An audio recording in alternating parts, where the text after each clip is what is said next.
First, it was the case that shocked the world. Gisèle Pelicot was drugged and raped by her husband and 50 other men. And before the trial, made the brave decision to renounce her anonymity. Yesterday, she met Queen Camilla, who told her that her bravery left her speechless. Ahead of their meeting and with the help of an interpreter, Gisèle spoke to Lorraine. In the book, you talk about how devastated it was, and that trauma can tear families apart. How are your children doing, and how is your relationship with them? One has to specify that this kind of drama is not going to gather a family together, and with Coleen in particular. And when all of this suddenly happened, of course, we had to deal with the suffering, and I felt completely powerless as far as my children were concerned, because I couldn't collapse. I had to show that I was even stronger, so I really took this all on myself because I wanted to be able to protect them. Yeah, well, I think Queen Camilla spoke for all of us. Her bravery is quite remarkable, isn't it, Janet? Yes, because she had to be brave for her children and brave for other women who have been the victims of domestic abuse. And by going public and walking into that courtroom every day, it just took my breath away. I could not believe the strength that she exhibited. And, of course, what she's talking about now in interviews in her book and in that interview with Lorraine is that not only had all those... She was discovering the full extent of what had happened to her, the impact on her family was profound, and all of them reacted in different ways. And definitely her relationship with her daughter was really badly damaged by it, because there are allegations about her husband and her daughter. Coleen, I think.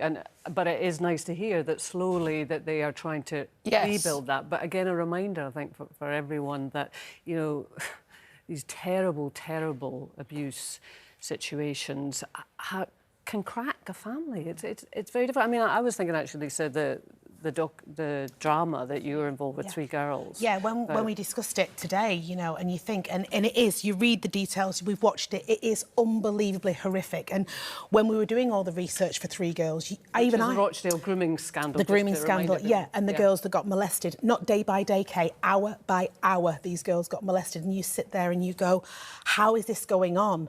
And how did they get through? And the strength of the families together, and they weren't believed by the police, you know, but together as a family, they showed strength like no other, because they were like, we're going to fight and fight and fight. And to this day, they're still fighting that fight to be believed. Yes. So as horrific and as harrowing as it is to keep seeing this, we need to keep talking about it, because it's going on as we speak, I feel, now, and it's important to talk about it. But also, you can't always assume that families come together. I mean, you've got experience of this, Coleen, in your family. Yeah, obviously. I mean, it's been well documented over the years that, you know, when I got later into my 20s, I found things out about my dad and what had gone on there. I won't go into specifics, but things had happened. And the shock of it, for one thing, and also, like you said, the way, and you've just said, the way it affects everyone so differently, and it splinters out. And what I love about Gisèle was, her strength, obviously, is unbeknown, but also the way she is still... She's so protective of her daughter, even though they've obviously, you know, by the sounds of it, had some kind of falling out, she's still protecting her.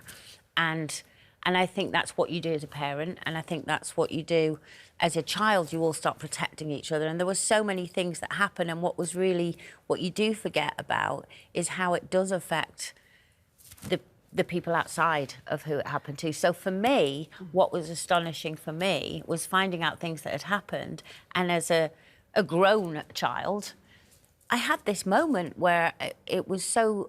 You have a moment as a child, because it's still your parents, where you go, oh, so he didn't love me then. Because... And then I hated myself for thinking that. But then, because nothing happened to me. Like, nothing happened to me. And there was never a moment with my dad where I felt uncomfortable, where I thought, I don't think this is right. I had a great relationship with my dad.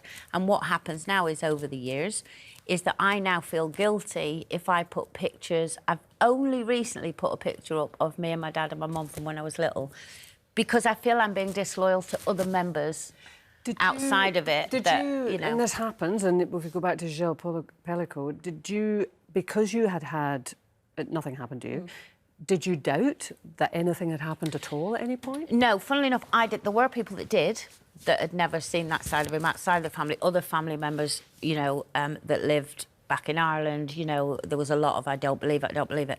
I actually did believe it because I knew that it wouldn't be said unless it was true. Right. And then other things happened that I thought, oh, well, you know, it's definitely happened, and I would never call anyone a liar that's brave enough to come out and who's held that in for years and years and years, and who actually waited in a way for my dad to pass away before, you know, they could come out and say it because of the guilt that they were holding and protecting everyone. So what you've said that's really interesting is obviously your dad was a good dad. He was a wonderful dad. He was fabulous. And what Gisèle has said too, which is kind of problematic, is that all these things went on, all these horrors went on, but as far as the children was concerned, he was a great dad. Well, she says he was a great husband. Yes. You know, they cooked together, they had a very equal marriage. You know, she felt that she, you know, was empowered within the marriage.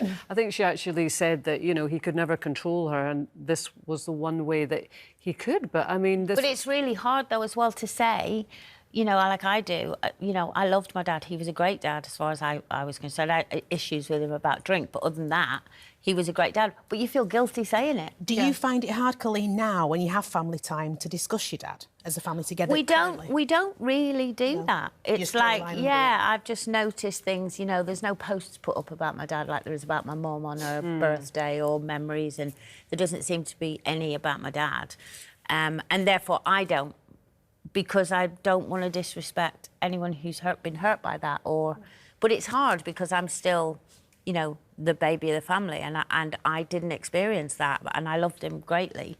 So did it change your feelings about your dad? I hate what my dad did, and I feel guilty by saying I loved my dad and I had a great time with my dad, because it makes me feel guilty. Then I feel guilty of why did I, and also. By saying that, am I being disrespectful to the ones that didn't? You know what I mean? It's like it's such a minefield of emotions. And that's why, well, you know, when I saw that interview, I can really relate to it because it's just this whole splintering. But it can work out.